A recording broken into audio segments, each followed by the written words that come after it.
Cricket level cricket first up, the West Indies will have to play in front of empty stands in their upcoming white ball series against Ireland at Sabina Park. This as the local government ministry has denied a request for spectators for the three-match series. As Jordan Fort reports, schoolboy footballers will also have to continue playing without spectators after the latest announcement by the government on Wednesday. With the one-off T20 earmarked as the possible farewell home game for Jamaican batsman Chris Gayle, Cricket West Indies was hoping spectators would be allowed at Sabina Park for their upcoming matches against Ireland. But that won't be the case in the January 8 to 16 white ball series after the local government ministry on Wednesday announced that no fans would be allowed for the event. High school football fans will not get the opportunity to see their teams play in person this season either, as the Intersecondary Schools Sports Association ISSA also saw its request for spectators for the semi-final round onwards denied.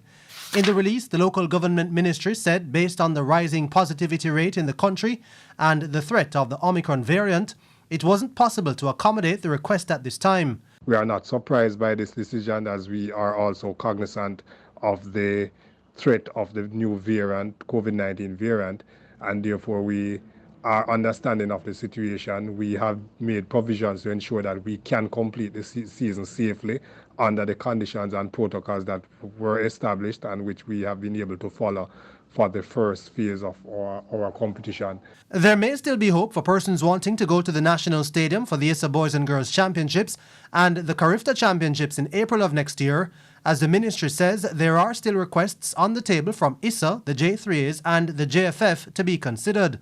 The ministry had earlier turned down the JFF's request for an additional 10,000 fans for the Reggae Boys' next home World Cup qualifier against Mexico at the National Stadium. They currently have permission to allow 5,000 fully vaccinated fans for that contest.